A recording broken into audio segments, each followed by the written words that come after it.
Olá! Chegamos ao grande final da nossa série. Hoje, a gente vai amarrar todas as pontas da história da Maria e descobrir como o corpo consegue orquestrar uma recuperação que é, ao mesmo tempo, super complexa e perfeitamente integrada.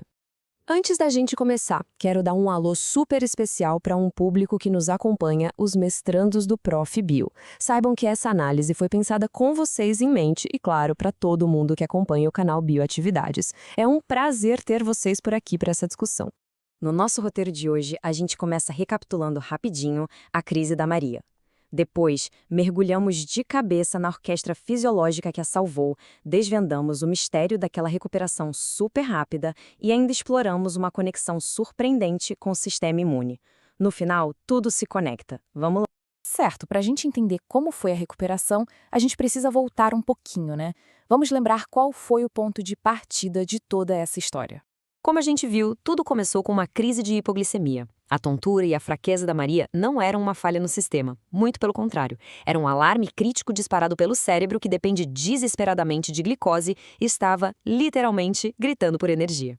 E essa chamada de emergência do cérebro, nossa, ela convocou uma resposta espetacular que a gente pode pensar como se fosse uma verdadeira orquestra fisiológica. A questão central aqui é essa: no momento de maior perigo, antes que qualquer comida chegasse, como é que o corpo se defendeu?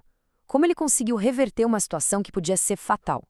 E a resposta, gente, está brilhantemente ilustrada aqui. Esse diagrama é como se fosse a partitura da orquestra da hipoglicemia. É um plano de batalha perfeitamente coordenado, com o sistema nervoso atuando como o maestro e o sistema endócrino como os músicos.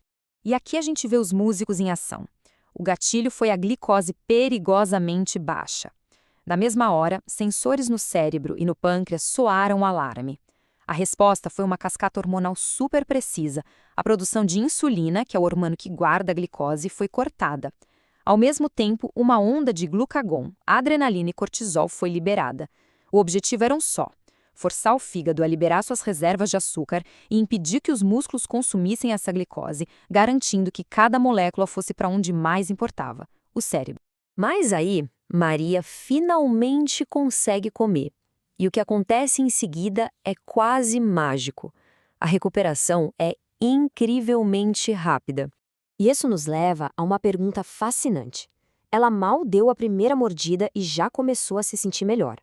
Como assim? Como isso é possível se a glicose da comida ainda levaria um tempo para ser digerida e absorvida? A resposta está em um conceito elegantíssimo chamado fase cefálica da digestão. É um mecanismo de antecipação, o famoso feed-forward. Essencialmente, o corpo não espera o combustível chegar no motor para se preparar. Ele começa a ligar os sistemas assim que ele vê o combustível se aproximando. Vamos ver como isso acontece. A primeira via é neural. A simples visão e o cheiro da comida ativam neurônios no cérebro, que, por sua vez, mandam um sinal direto para o pâncreas através do nervo vago. É como um aviso: atenção, pâncreas, glicose a caminho, se prepare. A segunda via é hormonal e ainda mais sofisticada. Assim que os primeiros nutrientes tocam o intestino, células especializadas liberam hormônios chamados incretinas, como o GLP-1. Essas incretinas viajam pelo sangue e dão um segundo comando para o pâncreas liberar insulina. O ponto crucial aqui é que isso acontece antes que a glicose do sangue realmente suba. É uma preparação perfeita para a chegada do açúcar. Então, a melhora rápida da Maria não foi mágica. Foi o resultado de um sistema de antecipação duplo, neural e hormonal, que preparou o corpo para usar a energia da forma mais eficiente e rápida possível. O alívio foi quase imediato, porque o cérebro recebeu o sinal de que a ajuda estava a caminho.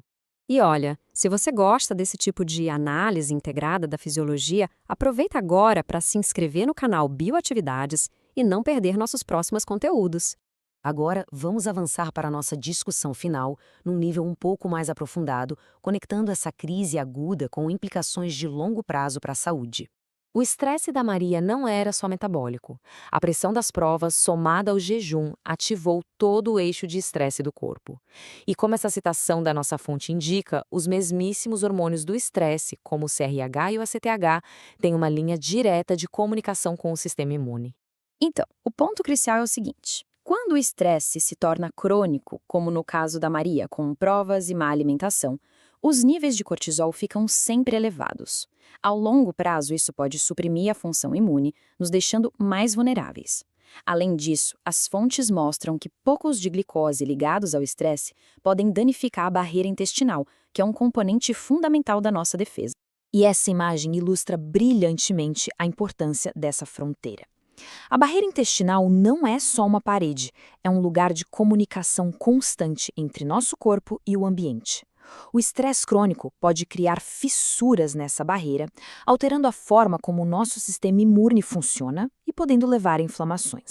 E isso nos traz a nossa conclusão, o momento em que todos os instrumentos dessa orquestra se unem. Se há uma única mensagem para levar desta série, é esta: nada no corpo acontece no vácuo. A necessidade de energia de um neurônio está intrinsecamente ligada à saúde da barreira intestinal. O corpo não é uma coleção de órgãos, mas uma sinfonia única, onde cada sistema antecipa e responde aos outros de forma integrada. E assim, a gente encerra com uma reflexão. Se a fisiologia é uma orquestra, então nossas escolhas diárias são a batuta do maestro.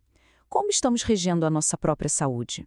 A comida que escolhemos, o estresse que gerenciamos, o descanso que priorizamos, tudo isso compõe a música do nosso bem-estar. Pensem nisso. Muito obrigado por nos acompanhar nessa jornada.